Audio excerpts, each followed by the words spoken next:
friends, Heidi here from Rain Country Homestead. God is good all the time. And today I'm going to be using some of the leftover chicken that I roasted on the wood stove yesterday. I'm going to be making a chicken pot pie, which I've made a lot from scratch. I make beef pot pie, chicken pot pie, and for the filling, that's all going to be pretty much the same as I always do. So I'm going to show you what I do for that. However, instead of doing a pie crust this time, I'm going to be using a biscuit top. I got this idea from my oldest son's girlfriend, Kayla, and I just thought it sounded really yummy and just kind of a nice twist. Since I do like to make beef pot pie a lot too, I thought, well, maybe this is a great way I can make a different type of pot pie with the chicken, so it makes it even more different. So I'm going to try to do this as quick as possible because I know some people are like, well, measurements would be nice. But when I do stuff like this, people, I really don't measure. I go by sight, so I apologize I can't give you exact measurements. That's why I'm demonstrating. I used to get the same thing on Facebook, and people would want recipes, and I'd be like, well, you're not going to get it. You have to at least see how I do it. So try to follow me the best you can. So, and you know, you just got to sort of play with it. But I guess part of the reason I do it this way too is to show you that it can be done without having to have exact measurements. Now today, since I'm running low on the regular store-bought milk, I'm going to be using the Gosner milk. This is this can be stored on a shelf. So, and it has at least a year-long shelf life, but I'm going to say at least 3. So it's not as healthy as the organic milk I buy at the store or your raw milk. However, it is a good shelf storage item. So I'm just going to pour a bunch of it in there. And then I'll show you. I may have to add more later. That's why another reason I can't give exact measurements. Okay, and then I'm also going to be using some organic half and half to give it a little bit more thickness. I knew that one was about empty, so I opened another one. Okay, so you can kind of see that there, right? Typically your pot pie mixture is going to have some kind of milk base. Now for the flour, this is to thicken it. I would say that's probably close to 1/4 cup. That's about what you want, 1/4 to 1/3 cup. I'm using fresh ground whole white wheat flour that I soaked the grains to.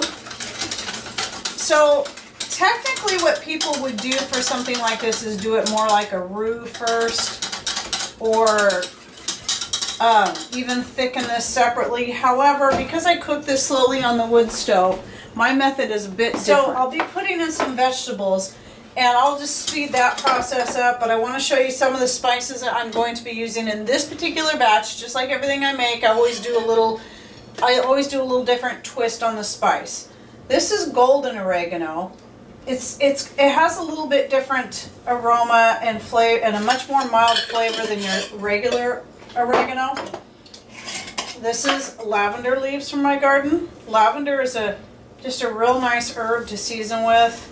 Somewhat of a rosemary flavor, but a little bit different. Maybe I would say a little bit sweeter than rosemary. And sage, I love sage. I use a lot of sage in my cooking. Again, that's also from my garden. So all this stuff here came from the garden. The basil came from the garden. Gotta have basil. And then the dried ingredients too also will help thicken up your sauce. A little bit of salt. And this is the Himalayan salt. I'm going to use garlic powder, or granulated garlic. I'm trying to pour that in such a way that you can see. I'm going to use some dehydrated jalapenos. A few of them in there. The funny thing I found about dehydrated jalapenos, they seem to end up making food, when you cook with it, spicier than using the fresh jalapenos. And I obviously just opened this can of home-grown tomatoes that I dehydrated last year. Love those dehydrated tomatoes. Okay, so at least you can kind of see what I'm doing there. I'll speed up the rest of this process. Even though I use granulated garlic, I'm also going to throw in some of my fermented garlic. And in that I up there, the letter I in the cards, you'll be able to find how to do your own fermented garlic. So So look for that. It's just a really great way to preserve garlic, and it makes it even that much more healthy. Always my red pepper, that has to go in there. Okay, so from here on out, I'll just speed up the rest.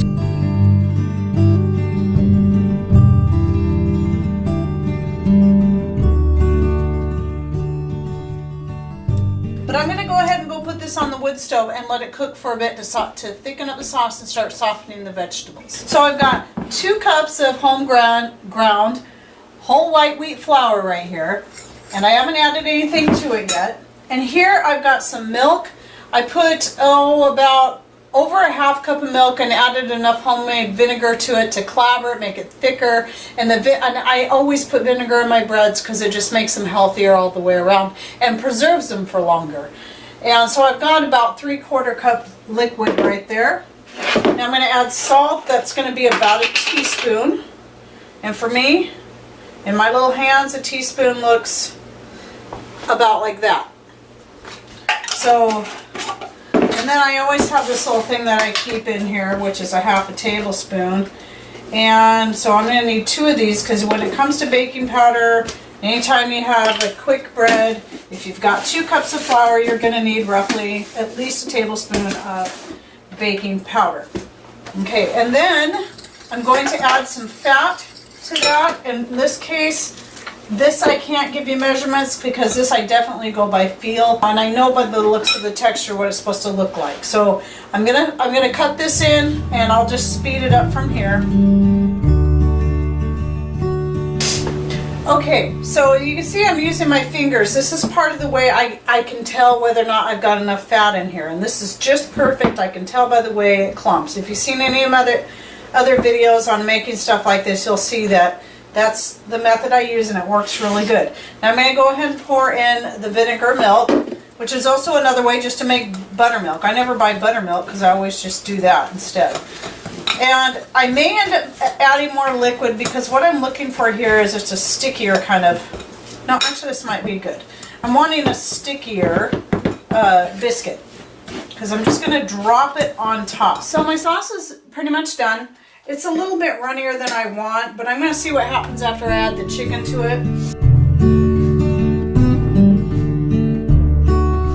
So I'm going to go ahead and put this mixture into my baking pan, and I'm not going to bake this on the wood stove because I want the biscuits to get brown on top.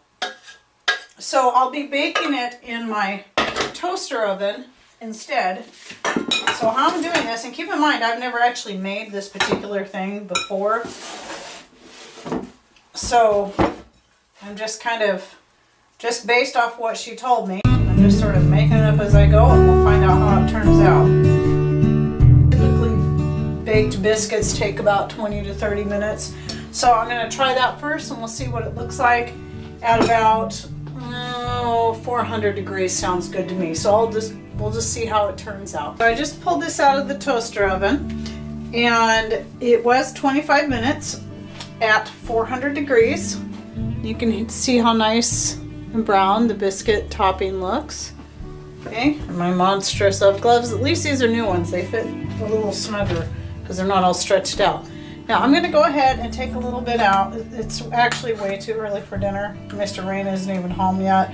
But since I'm making this video, I wanted to at least show what it looks like there. And then I'm going to take a test taste. So you can see that. So I gave it a try. It's really, really good. The biscuits kind of soak up some of the liquid underneath, and it just makes it all that much better. So I highly recommend giving it a try, and I hope my instructions were at least somewhat easy to follow, despite the fact that I don't use real measurements. And if nothing else, it'll give you something to start with and work off of. So thanks for watching. Take care. God bless.